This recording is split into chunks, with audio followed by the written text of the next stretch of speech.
Bismillahirrahmanirrahim. Assalamualaikum warahmatullahi wabarakatuh. Alhamdulillah wassalatu wassalamu ala Rasulillah wa ala alihi wa sahbihi wa mawalah wa la hawla wa la quwata illa billahi wa ba'du. Alhamdulillah, di pagi hari ini kita bisa kembali bermajlis ilmu di Masjid Jabal Uhud. Salawat dan salam demi keberkahan majlis kita haturkan kepada Nabi yang mulia, qudwah kita, Rasul kita, Nabi kita Muhammad sallallahu alaihi wa ala alihi wasallam. Pembahasan di pagi hari ini kita akan membahas masih bicara tentang qasasul anbiya, kisah-kisah para nabi. Dan di pagi ini kita akan mengkisahkan seorang nabi yang banyak ujian dari Allah Azza wa Jalla, sampai-sampai mendapatkan gelar Imamus Sabirin, imamnya orang-orang yang hendak mencontoh kesabaran. Bahkan Nabi ini menjadi sebuah risalah bagi siapapun yang ditimpa musibah berupa kematian anak-anaknya. Juga risalah kepada orang-orang yang dibangkrutkan seluruh usahanya, dan juga risalah kepada orang-orang yang ditimpakan penyakit kepadanya. Bahkan juga risalah kepada orang-orang yang dijauhi manusia karena dibuli, dan juga risalah kepada siapapun yang ditimpa musibah. Dialah Nabiullah Ayyub alaihi salatu wassalam. Nabi Ayub alaihi salatu wassalam disebutkan dalam Al-Quran itu 4 kali. Pertama dalam surah An-Nisa 163, Al-An'am 84, Al-Anbiya 83, dan Suratul Sad 41. Ma'asyiral muslimin yang dimuliakan Allah Subhanahu wa taala, sebelum saya kisahkan tentang ujian yang Allah berikan kepada Ayub, saya akan jelaskan dulu sedikit biografi Ayub alaihi salatu wassalam. Siapa Ayub itu? Kita tahu bahwa Nabi Allah Ibrahim alaihi salatu wassalam dianugerahi 2 putra, dan dua-duanya menjadi nabi. Pertama Ismail, yang kedua Ishak. Dari Ishak inilah lahir anak kembar. Pertama Al-Is, yang kemudian melahirkan bangsa Romawi atau disebut dengan Bani Asfar. Dan yang kedua Ya'qub, atau dikenal dengan Israel. Jadi Is itu melahirkan orang-orang Romawi. Kalau hari ini kita sebut Romawi berarti Nasrani Eropa. Tetapi Ya'qub Israel, sehingga turunannya disebut Bani Israel. Lah Nabi Allah Ayub alaihi salatu wassalam ini keturunan bangsa Romawi, karena nasabnya sampai kepada Al-Is ibn Ishaq ibn Ibrahim alaihi salatu wassalam. Dan itu yang masyhur disebutkan oleh para ulama. Sebenarnya kisah Nabi Ayub itu masyhur, terutama muamalah beliau dengan istrinya, dan bagaimana kesabaran istrinya ketika merawat Ayub ketika sakit. Anehnya Al-Quran tidak menceritakan. Al-Quran itu hanya menceritakan secara global saja tentang kisah Nabi Ayub. Justru hadis-hadis Nabi SAW yang banyak menceritakan tentang kisah Nabiullah Ayyub alaihi salatu wassalam. Ada yang mengatakan bahawa Nabi Ayyub alaihi salatu wassalam diutus ke sebuah tempat sebelah utara Suriah. Daerahnya disebut Huran. Disitulah Nabi Ayyub alaihi salatu wassalam hidup di negeri Rum. Ada yang mengatakan tempatnya disebut Basina, bagian daripada Huran Suriah. Disitulah Ayyub diutus oleh Allah Azza wa Jalla untuk mendakwahkan tauhid. Taib, kita akan baca beberapa ayat Al-Quran tentang kisah Ayyub ini. Pertama, surah Al-Anbiya 84. Wa wahabna lahu Ishaq wa Yaqub kullan hadaina wa Nuhan hadaina min qablu wa min dzurriyyatihi Dawuda wa Sulaiman wa Ayyuba wa Yusufa wa Musa wa Haruna wa kadzalika nazzil muhsinin. Dan kami anugerahkan kepada Ishak dan juga Yaqub kepadanya. Kepada masing-masing telah kami berikan petunjuk, dan sebelum itu kami telah memberikan petunjuk kepada Nuh dan kepada sebagian dari keturunannya Ibrahim. Siapa turunan Ibrahim? Daud, Sulaiman, Ayyub, Yusuf, Musa dan Harun. Dari sini menunjukkan bahawa Ayyub nasabnya sampai kepada Ibrahim, artinya dia keturunan Ibrahim. Karena dhamir itu pasti, kalau antum belajar bahasa Arab kan, kembali yang terdekat, bukan kembali yang terjauh. Tidak kembali kepada Nuh, tapi kembali kepada Ibrahim.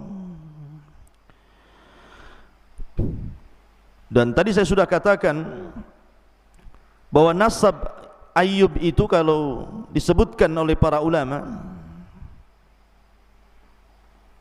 Ayyub ibn Musi, ibn Zarah, ibn Is, ibn Ishaq, ibn Ibrahim. Itu diantara nasab yang disebutkan para ulama sejarah. Kemudian Allah Subhanahu wa taala mengatakan dalam surah An-Nisa ayat 163, Inna auhayna ilaika kama auhayna ila Nuhin wan nabiyyina min ba'di wa auhayna ila Ibrahim wa Ismail wa Ishaq wa Yaqub wal asbat wa Isa wa Ayyub wa Yunus wa Harun wa Sulaiman wa ataina Dawuda zabura. Sesungguhnya kami wahyukan kepadamu ya Muhammad sebagaimana kami wahyukan kepada Nuh dan nabi-nabi setelahnya. Dan kami telah wahyukan pula kepada Ibrahim, Ismail, Ishaq, Yaqub dan cucunya. Kemudian Isa dan Ayyub. Kemudian Yunus, Harun, Sulaiman, dan kami telah berikan kitab Zabur kepada Daud. Dari sini menunjukkan bahwa Ayyub seorang nabi karena diwahyukan kepadanya wahyu dari Allah Subhanahu wa taala. Tapi kisah Ayyub itu terangkum dalam 2 ayat setelahnya. Pertama Al-Anbiya 83 sampai 84. Kemudian yang kedua surah Shad 41 sampai 44. Inilah kisah rangkuman Ayyub dalam Al-Quran. Pertama surah Al-Anbiya ayat 83-84 Allah mengatakan wa Ayyuba idnada rabbahu anni massaniyadh-dhurr wa anta arhamur rahimin fastajabna lahu fakashafna ma bihi min dhurrin wa atainahu ahlahu wa mithlahum ma'ahum rahmatan min indina wa dzikra lil abidin. Maka kami pun memperkenankan seruan Ayyub, lalu kami lenyapkan penyakit yang ada padanya. Kata-kata ini sebelumnya Allah Subhanahu wa taala menceritakan tentang kisah Ayyub, doanya Ayyub. Wa Ayyuba idnada rabbahu, dan Ayub ketika berdoa kepada Rabbnya, anni massaniyadh-dhur, sesungguhnya telah menimpaku adh-dhur, sebuah madarat, wa anta arhamur rahimin, dan engkau ya Rabb adalah zat yang maha penyayang dari seluruh hamba-hambamu yang penyayang. Kemudian dari sini Allah mengatakan, maka kami pun memperkenankan seruannya, lalu kami lenyapkan penyakit yang ada padanya, dan kami kembalikan keluarga kepadanya, dan kami lipat gandakan bilangan mereka sebagai suatu rahmat dari sisi kami, dan untuk menjadikan peringatan bagi semua yang menyembah Allah Azza wa Jalla. Kisahnya begini ikhwan, Nabi Ayub alaihi salatu wassalam adalah Nabi yang kaya, kaya raya, luar biasa kekayaannya, bahkan diberikan oleh Allah Subhanahu wa ta'ala kebun yang sangat luas dengan hasil yang luar biasa. Belum lagi Allah Subhanahu wa ta'ala anugerahkan peternakan yang sangat banyak, mulai daripada unta, sapi sampai kepada kambing. Dan Allah Subhanahu wa ta'ala anugerahkan kepada Ayub anak-anak yang banyak, baik laki-laki ataupun perempuan. Pokoknya nikmat yang tidak Allah berikan melebihi Ayub di zamannya. Dan itulah cita-cita manusia kan. Cita-cita manusia itu bisa menikah, kemudian punya anak, kemudian punya kekayaan, kemudian punya pembantu, karena Ayub itu banyak budaknya dan banyak pekerjanya. Itulah anugerah yang Allah Subhanahu wa ta'ala anugerahkan kepada Ayub alaihi salatu wassalam.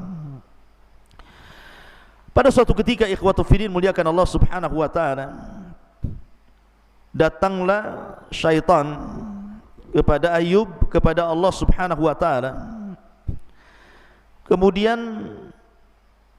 mengatakan, pantas saja kalau Ayub itu diberikan kesabaran ya Rabb, karena kau berikan nikmat begitu banyak kepada Ayub. Kau berikan kekayaan yang melimpah, kau berikan anak-anak yang sukses, kesehatan, istri yang sabar, dan begitu seterusnya. Coba kalau seandainya kau uji Ayub, belum tentu Ayub sesabar itu. Tetapi Allah Subhanahu wa ta'ala sudah katakan dalam Al-Quran bahwa Ayub itu, inna wajadnahu sabira ni'mal abdu innahu awwab. Sesungguhnya Ayub itu seorang yang sabar, dialah sebaik-baik hamba, sesungguhnya dia amat taat kepada Tuhannya. Artinya Allah sudah menetapkan Ayub itu orangnya sabar, tidak mungkin bergeming dengan musibah yang Allah Subhanahu wa ta'ala timpakan kepada Ayub. Akhirnya Allah Subhanahu wa ta'ala betul-betul menguji Ayub. Pertama, Allah Subhanahu wa ta'ala rusakkan seluruh kekayaannya. Allah bangkrutkan seluruh kekayaannya. Ikhwan, orang yang terbiasa miskin tidak akan sedih dengan kemiskinannya. Tetapi kalau orang itu kaya tiba-tiba bangkrut dan jatuh miskin, itu sangat sedih kondisinya. Makanya banyak orang-orang kaya jatuh miskin itu bunuh diri, apalagi terlilit hutang gitu ya. Pasti dia akan cari sirup yang ada racun tikusnya itu biar cepat mati. Ada orang yang tidak sabar, akhirnya gantung diri kan itu. Karena orang yang pernah kaya kemudian miskin itu kondisinya berbeda dengan orang yang terbiasa dengan miskin. Maka Ayub alaihi salatu wassalam betul-betul oleh Allah Azza wa Jal diuji, di mana semua kekayaannya dihabiskan, ternaknya semuanya mati, panennya semuanya gagal. Dan Ayub alaihi salatu wassalam sudah tidak punya penghasilan lagi. Cukup sampai di sini? Tidak. Nabi Ayub alaihi salatu wassalam setelah diuji seluruh kekayaannya habis, tiba-tiba Allah Subhanahu wa ta'ala uji dengan ujian yang lainnya. Seluruh anak Ayub meninggal dunia, baik anak laki-lakinya atau anak perempuannya, semua meninggal dunia. kematian anak itu berbeda dengan kematian orang tua ataupun pasangan. Makanya Nabi SAW sedih ketika kematian Ibrahim, bahkan menangis.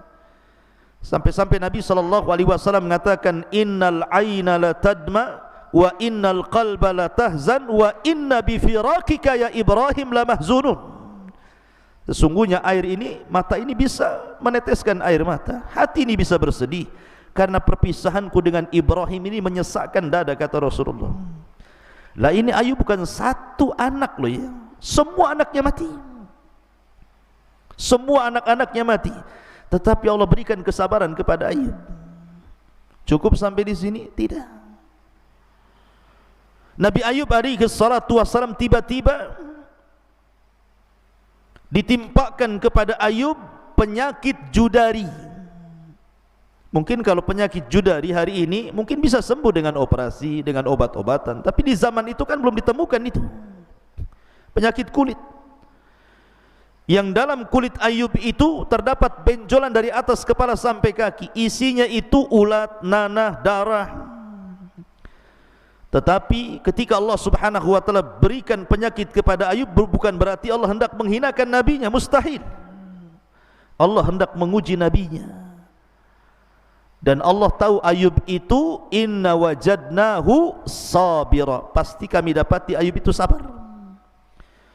Dan penyakit yang diderita Ayub itu bukan sebulan 2 bulan, bukan setahun 2 tahun. Dalam hadis Anas bin Malik yang disahihkan oleh Syekh Nasiruddin Al-Albani, 18 tahun lamanya, 18 sanatan, 18 tahun. Dan Ayub tidak pernah mengeluh. Orang sekarang baru ditimpa musibah sebentar saja mengeluh, bukan mengeluh kepada Allah, nulis status, kepala saya pusing, kepala saya putar-putar, vertigo, atau orang Padang bilang percie gitu ya. Jadi Nabi Ayub itu 18 tahun itu luar biasa tuh. Bayangkan ditimpa musibah 18 tahun itu bukan sebentar, tapi tidak keluar dari lisan Ayub beliau menolak takdir Allah. Kenapa saya sakit? Tidak seperti orang sekarang gitu ya. Kenapa saya miskin? Kenapa enggak orang itu saja miskin? Kenapa saya enggak orang itu saja yang sakit gitu? Kenapa asik saya terus gitu? Tidak. Ayub tidak pernah mengeluh kesah. Cukup sampai di sini ujian Ayub? Rupanya tidak. Ditimpa penyakit yang lama 18 tahun tidak kunjung sembuh. Semua manusia yang dulu mendekati Ayub semua menjauh Ayub, baik orang yang dekat ataupun yang jauh, semua menjauhi Ayub. Yang tersisa cuma 3 orang, istrinya yang sabar, kemudian 2 temannya, yang lainnya tidak berani datang kepada Ayub karena takut tertular penyakitnya.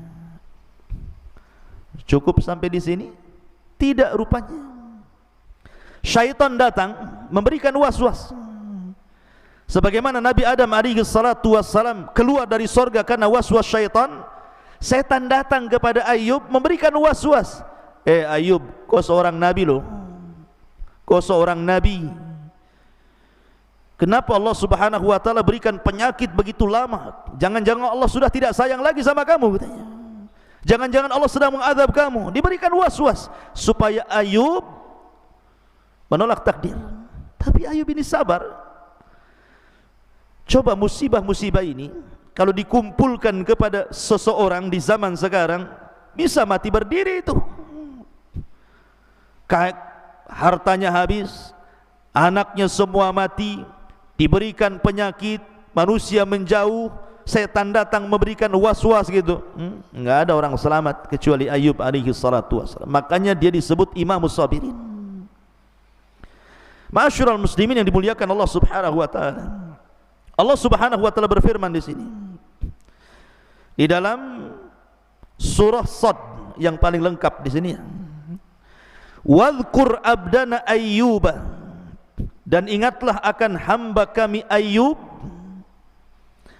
idnada rabbahu, ketika dia berdoa kepada Rabbnya, anni massaniya syaitanu binusbin wa adab. Sesungguhnya aku diganggu syaitan dengan kepayahan dan siksaan. Artinya setan datang memberikan was-was. Ma'asyiral muslimin, orang sakit itu ikhwan, yang paling ditakutkan itu adalah ketika tidak ada orang yang berkunjung kepadanya. Mungkin awal sakit banyak orang yang berkunjung, ya, bawa buah, mendoakan la ba'sa tahurun insyaallah, syafaqallah atau syafiqallah gitu ya, syafaqillah. Ya, sehari dua hari ramai yang berkunjung.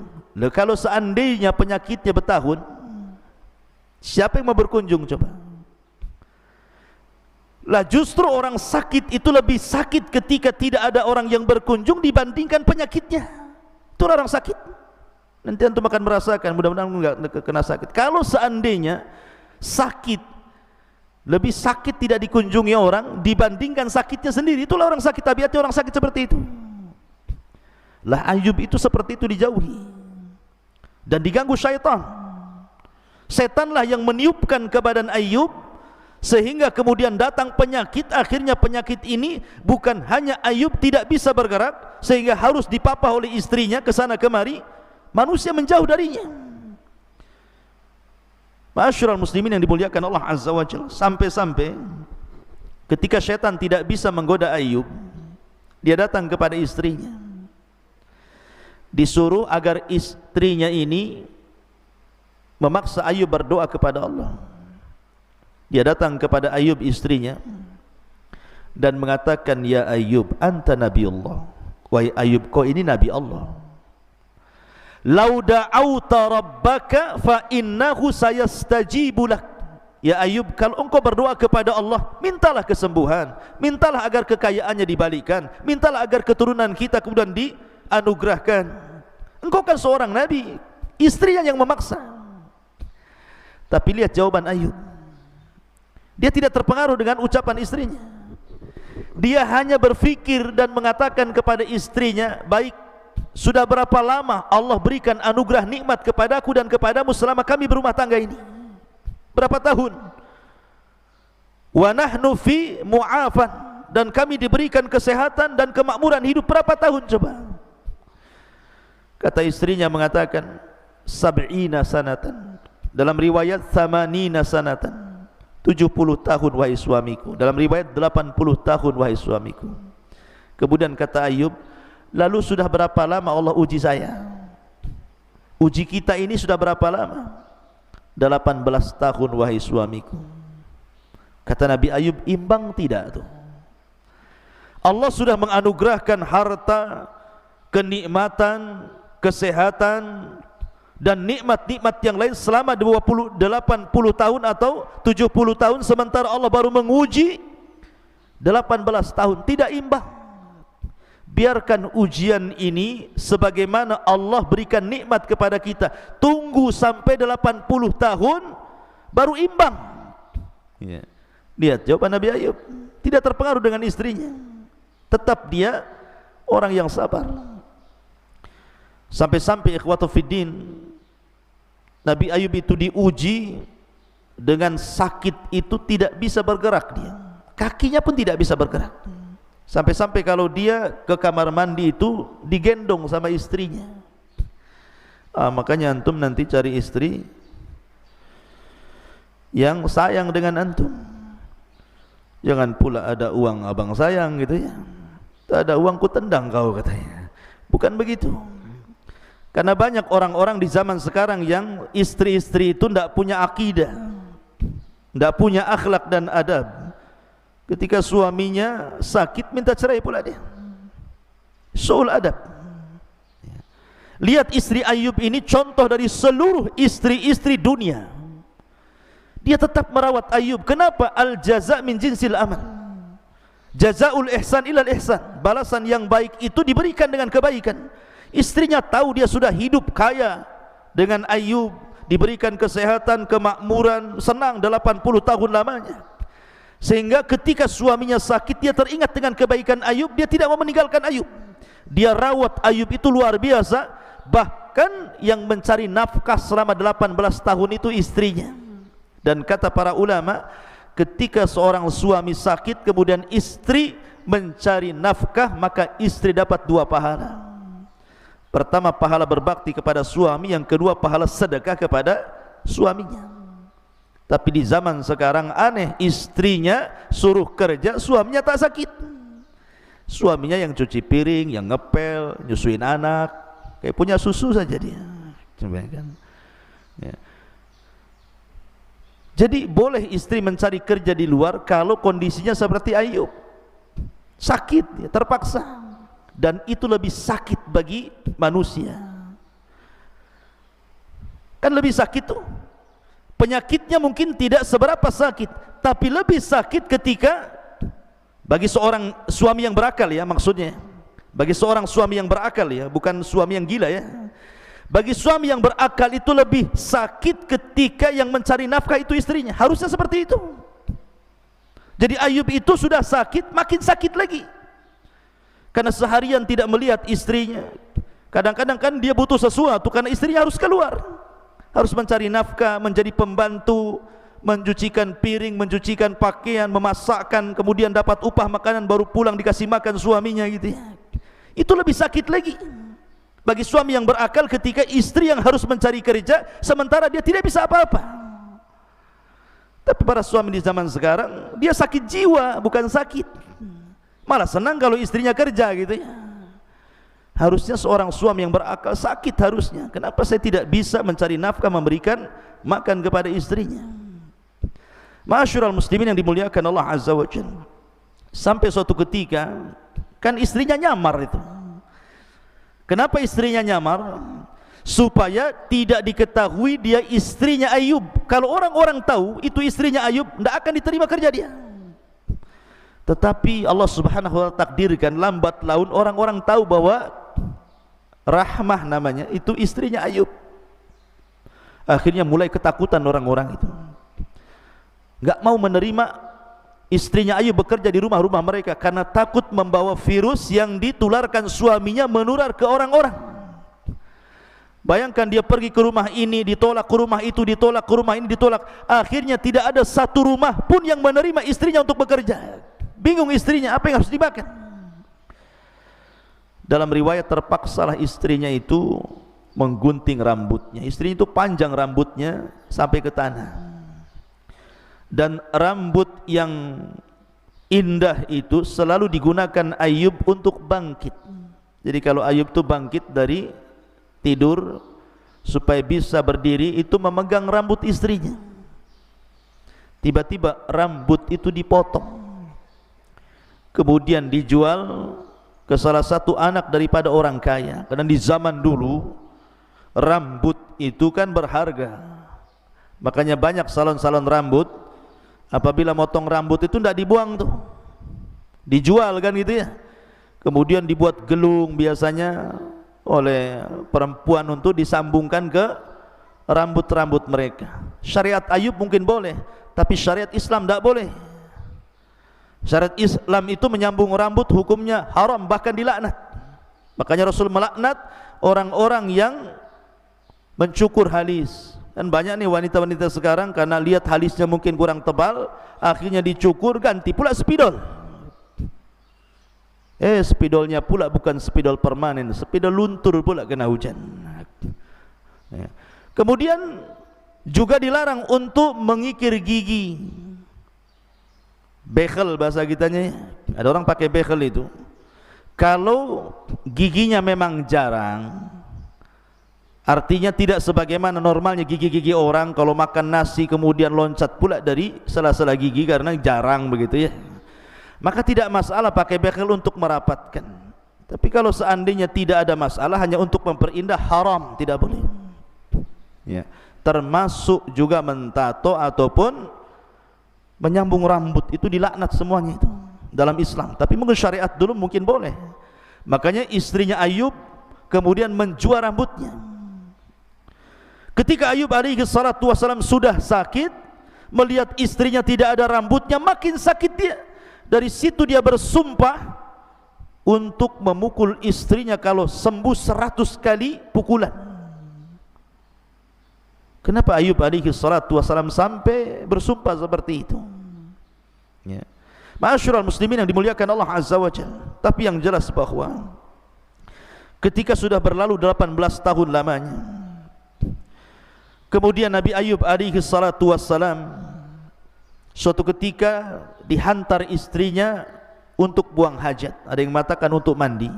Dan Ayub itu diberikan sifat malu. Sampai kepada istrinya pun dia malu. Jadi kalau dia hendak buang hajat atau mandi itu jauh dari istrinya. Istrinya suruh menjauh. Ya. Lah ketika kemudian Nabi Ayub alaihi salatu wassalam selesai buang hajat atau selesai mandi gitu kan, dia panggil-panggil istrinya. Karena biasanya yang membangkitkan dia kemudian memapah dia ke pembaringan istrinya. Rupanya istrinya pergi pula karena ada sebuah hajat, lupa mungkin istrinya habis ngantar Ayub, sehingga Ayub memanggil-manggil tidak datang pula istrinya. Maka Nabi Ayub merasa sedih dan merasa bahwa mungkin bahasa kitanya, beginilah kalau hidup menyandarkan kepada manusia, kalau tidak ada habislah kita gitu ya. Dari sinilah Ayub alaihi salatu wassalam akhirnya berdoa, dan ini pula yang menyebabkan Ayub berdoa, Rabbi inni massaniyadh-dhurr wa anta arhamur rahimin. Ya Rabb, sesungguhnya kemadaratan telah menimpa kepadaku. Lihat bagaimana Ayub mengadu kepada Allah, tidak merinci. Ayub tidak mengatakan, ya Rabb, hartaku hilang, anak-anakku mati, aku pun terserang penyakit. Tidak. Ayub tidak memerinci semua musibah. Ayub hanya mengatakan, menghabarkan kepada Allah, inni massaniyadh-dhurr, ya Allah, sesungguhnya adh-dhurr, madarat telah menimpa kepadaku. Wa anta arhamur rahimin, dan engkau zat yang maha pemberi kasih sayang dari hamba-hambamu yang penyayang. Hanya memberi kabar saja. Ya. Ayub tidak mengatakan, ya Allah sembuhkan saya, ya Allah kembalikan harta saya, ya Allah kembalikan anak-anak saya. Tidak. Karena Allah subhanahu wa ta'ala zat yang maha tahu. Baru kita mengatakan ya Rabb, belum mengucapkan permintaan saja Allah sudah tahu. Ya'lamu ma fi sudur. Ya. Lah akhirnya kemudian Allah subhanahu wa ta'ala mewahyukan kepada Ayub untuk membuat sebab. Ada juga yang mengatakan, kenapa Ayub sampai mengatakan seperti itu, coba berdoa seperti itu. Jadi ceritanya begini, dua orang yang selalu mengunjungi Nabi Ayub itu, kawan dekatnya Nabi Ayub ini, berbincang-bincang, dan itu disebutkan dalam hadis yang sahih, atau boleh saya katakan bahwa hadis ini adalah hadis tersahih yang bicara tentang kisah Nabi Ayub alaihi salatu wassalam. Hadis dari Anas bin Malik radhiyallahu anhu, inna nabiyallah Ayyub alaihi salam labisa bihi bala'uhu samani asyrata sanatan. Sesungguhnya Nabi Allah Ayyub ditimpa musibah selama 18 tahun lamanya. Farafadahul qaribu wal ba'id, maka orang yang dekat yang jauh semua menjauhi Ayyub, illa rajulain, kecuali dua temannya. Kana min akhassi ikhwanihi, termasuk orang yang memang sangat dekat dengan Ayyub semasa Ayyub belum tertimpa penyakit. Kana yagduan ilaihi wa yaruhan, terkadang datang terkadang pergi.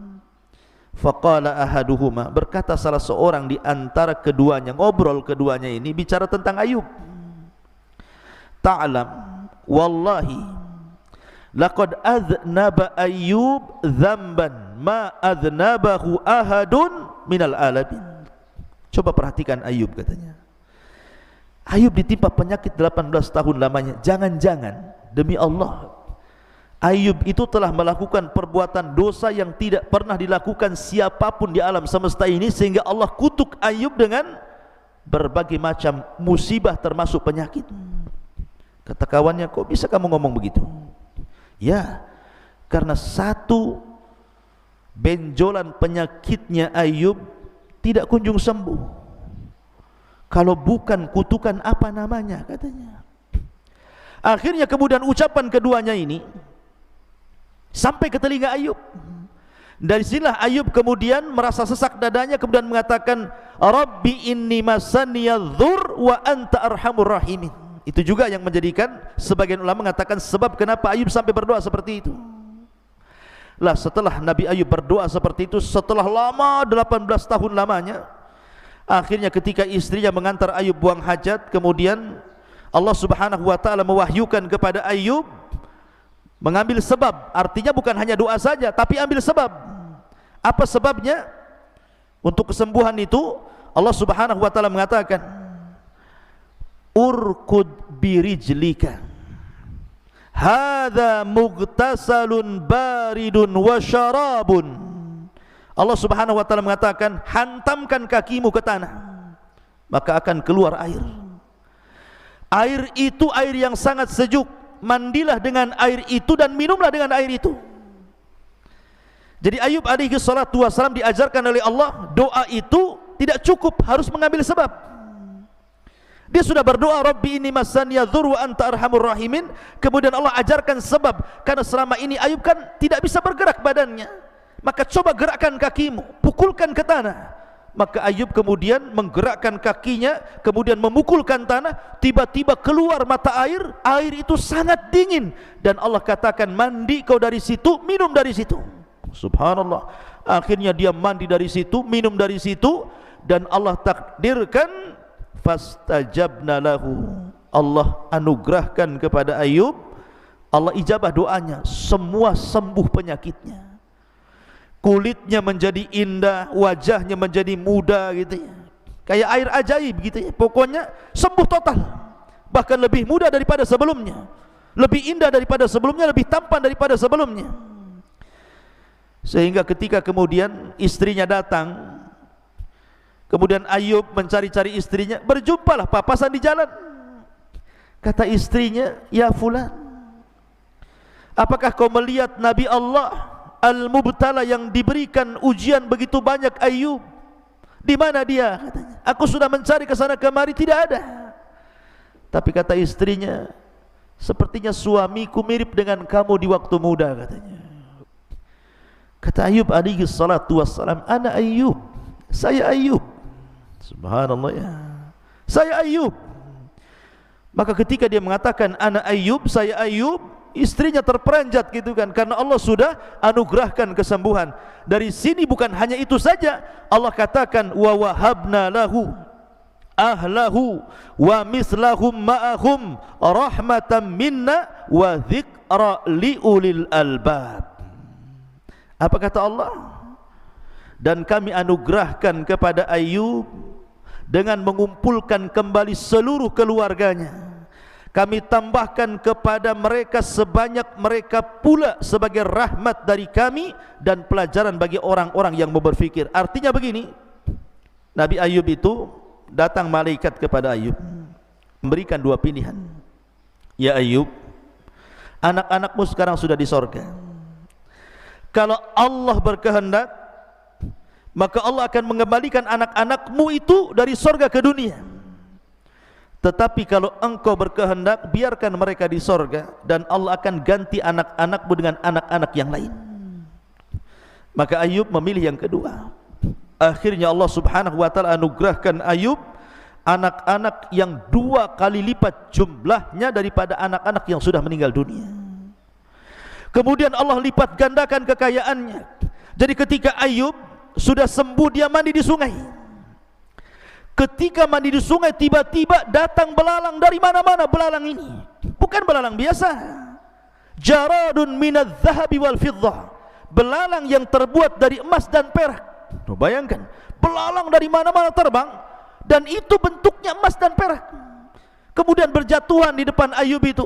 Maka Ayub dengan sibuknya mencari belalang itu, mengumpulkan di bajunya, yang terbang ditangkap, dimasukkan, karena itu emas semua tuh.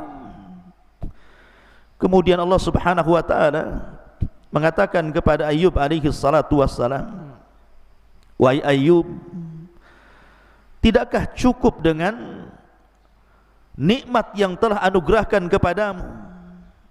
Alam akun agnaituka amma tara, kata Allah. Ya Ayub, bukankah aku sudah memberikan kekayaan kepadamu, kesembuhan kepadamu, anak-anakmu ku kembalikan, tidak cukupkah itu?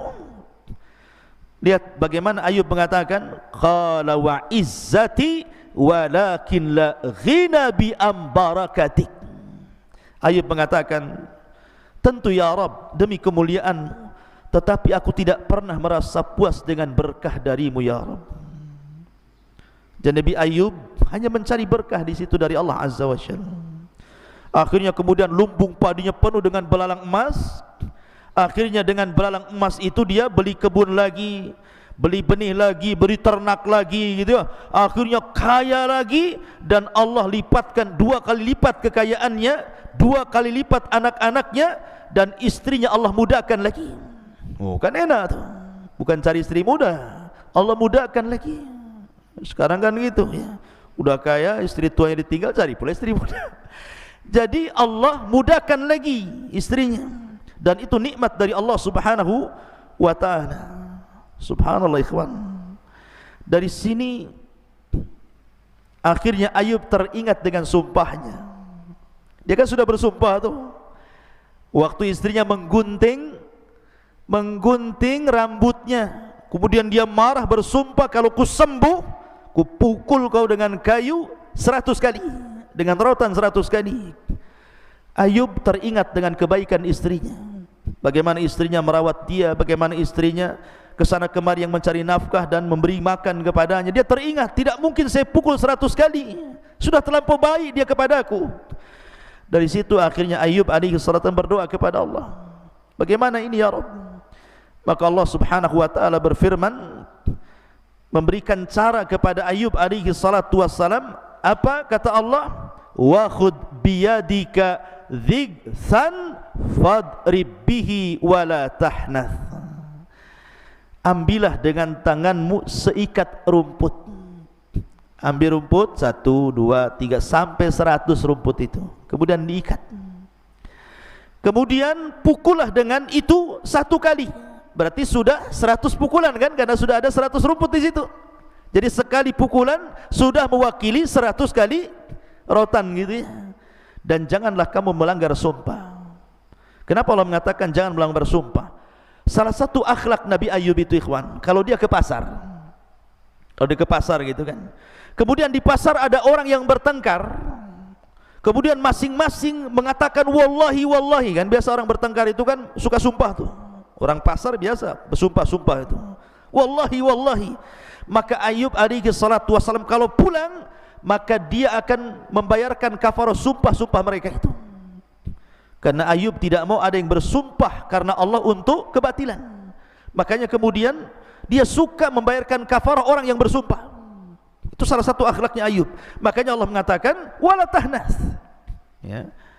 Ma'asyiral muslimin yang dimuliakan Allah Azza wa Jalla, maka setelah kemudian dipukulkan kepada istrinya sekali pukulan, maka begitulah cara kafarah sumpahnya Ayub, karena melihat sayangnya istri kepadanya di waktu Nabi Ayub sedang sakit.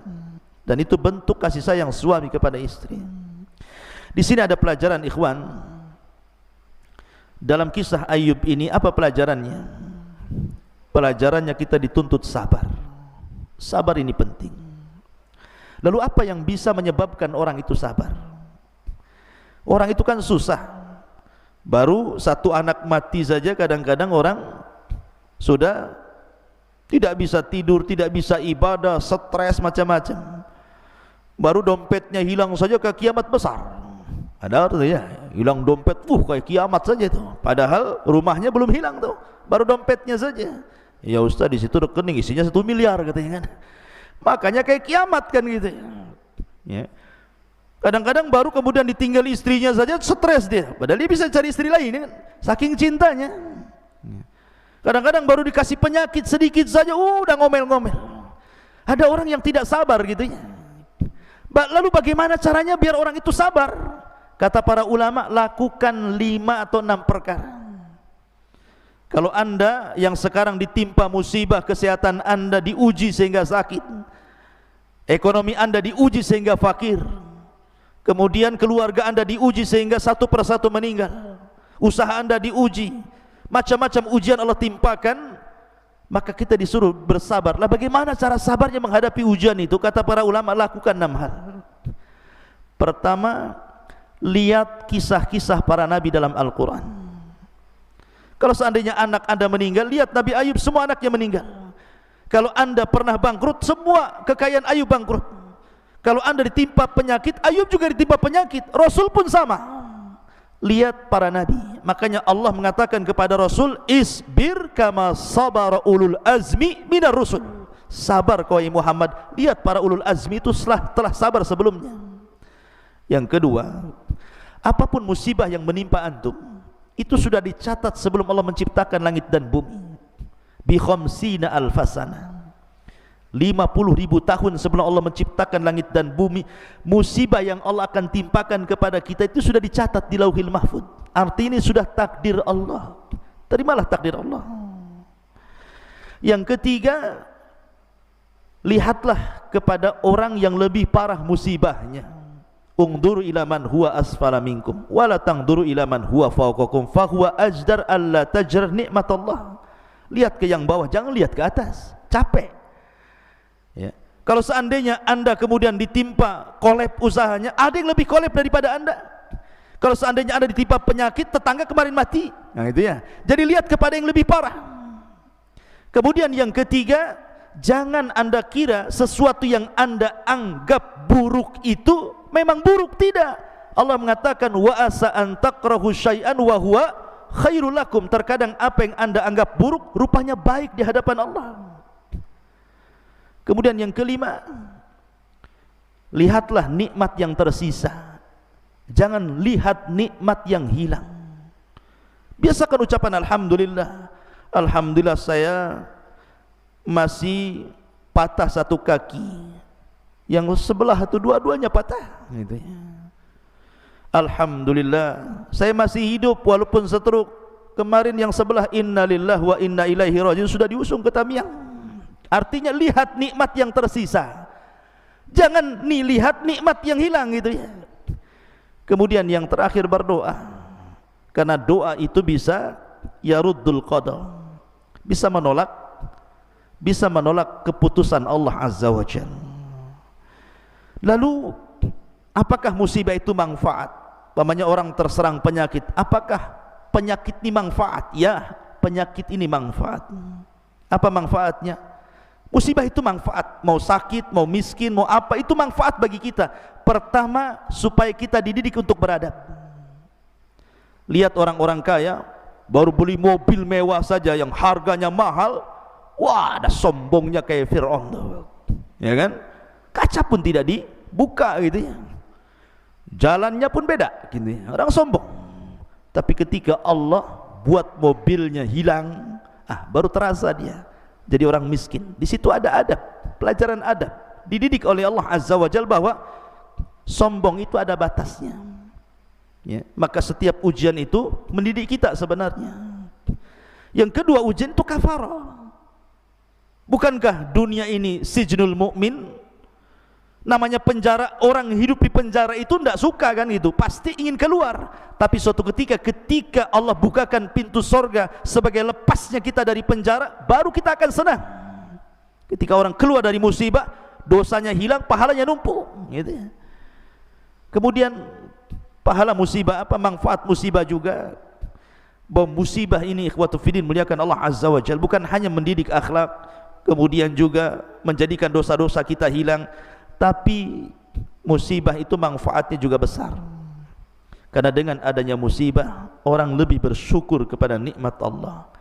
Terkadang orang tidak pernah merasakan nikmat makan kecuali dia lapar, nikmat minum kecuali dia haus, nikmat aman kecuali pernah hidup di negeri konflik. Ya begitu. Jadi semua musibah itu ada manfaatnya. Oleh karena itulah maka sabarlah seperti sabarnya Ayub alaihi salatu wassalam. Subhanakallahumma bihamdika asyhadu an la ilaha illa anta astaghfiruka wa atubu ilaik. Wallahu ta'ala. Assalamualaikum warahmatullahi wabarakatuh.